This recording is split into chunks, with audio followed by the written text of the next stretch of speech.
Hi friends, welcome to Shri ఆచార్య.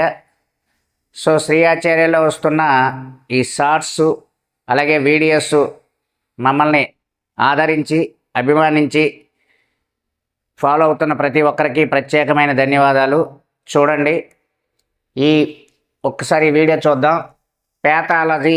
పేథాలజీ అంటే diseases, వ్యాధి విజ్ఞాన శాస్త్రము అంటారు తెలుగులో. The study of diseases is called పేథాలజీ. ఈ డిసీజెస్ అనేది దేనిలో రావచ్చు అంటే ఆల్ లివింగ్ థింగ్స్, అన్ని సజీవుల్లో వ్యాధులు రావడానికి అవకాశం ఉంది. అది ప్లాంట్స్ అవ్వచ్చు, యానిమల్స్ అవ్వచ్చు. మరి ప్లాంట్స్, మొక్కలలో వచ్చే డిసీజెస్ గురించి స్టడీ చేస్తే ఫైటోపేథాలజీ అంటారు. ఈ టెక్నికల్ వర్డ్స్ లాగా ఉంటాయి కానీ వీటి మీద బిట్టిస్తున్నాడు, ఒక్కసారి క్షుణ్ణంగా అబ్జర్వ్ చేయండి. ఫైటోపేథాలజీ అంటే మొక్కలలో వచ్చే డిసీజెస్, ప్లాంట్ డిసీజెస్ గురించి స్టడీ చేయడాన్ని ఫైటోపేథాలజీ అంటారు. అలాగే జూపేథాలజీ అంటే యానిమల్ డిసీజెస్, యానిమల్స్లో వచ్చే డిసీజెస్ని స్టడీ చేయడాన్ని జూపేథాలజీ అంటారు. అలాగే ప్యాథోజన్ అంటే వ్యాధి జనకము. ఏదైతే డిసీజ్ కాజ్డ్ బై ప్యాథోజన్, వ్యాధిని కలిగించే దాన్ని ప్యాథోజన్ అంటారు. ఈ వ్యాధి జనకాలుగా వైరస్లు, బ్యాక్టీరియాలు, ప్రోటోజోవన్స్, హెల్మెంతిస్ పారాసైట్స్ ఏదైనా అవ్వచ్చు. Genetical diseases, zoonotic diseases, degenerative diseases, communicable diseases ఏదైనా ప్యాథోజన్స్గా చెప్తారు. అతిదేయి హోస్ట్ అంటే మనకి డిసీజ్ ఎవరికైతే వస్తుందో, అది ప్లాంట్ అవ్వచ్చు, యానిమల్స్ అవ్వచ్చు, ఎవరికైతే వస్తుందో దాన్ని హోస్ట్ అంటారు, అతిదేయి అంటారు. ఆతిథ్యం ఇచ్చేది అని అర్థం. అలాగే వెక్టార్, వాహకము. వెక్టార్ అంటే డిసీజ్ అనేది కొన్ని వెక్టార్స్ ద్వారా స్ప్రెడ్ అవుతుంది. ఫర్ ఎగ్జాంపుల్ మనకి మస్కిటోస్, దోమల్లో ఫీమేల్ మస్కిటోస్, ఆడ దోమలు కొన్ని ఉంటాయి, 3 రకాల దోమలు.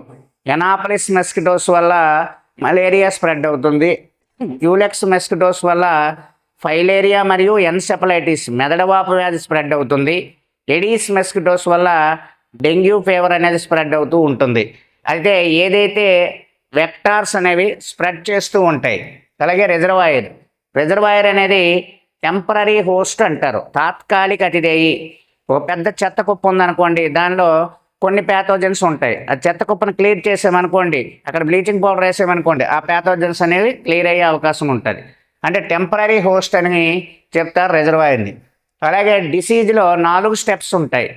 ఏ డిసీజ్ అయినా, అతి చిన్న డిసీజ్ అయిన కామన్ కోల్డ్ నుంచి అతిపెద్ద డిసీజ్ అయిన ఎయిడ్స్ వరకు ఏ డిసీజులు అయినా లాస్ట్ 4 స్టెప్స్ ఉంటాయి. మొదటిదాన్ని ఇన్ఫెక్షన్ అంటారు, సంక్రమణము, ఇన్ఫెక్షన్ అనేది. ఇన్ఫెక్షన్ ఎవరైనా ఐడెంటిఫై చేయగలరంటే ఎవరూ ఐడెంటిఫై చేయలేరు. డాక్టర్స్ కూడా ఐడెంటిఫై చేయలేని స్టేజ్ ఏదంటే ఇన్ఫెక్షన్ ఎలా రావచ్చు అంటే త్రూ ఎయిర్, గాలి ద్వారా రావచ్చు, త్రూ వాటర్, నీటి ద్వారా రావచ్చు, త్రూ ఫుడ్, అలాగే డ్రాప్లెట్ ఇన్ఫెక్షన్, దేని ద్వారానే ఇన్ఫెక్షన్ రావచ్చు.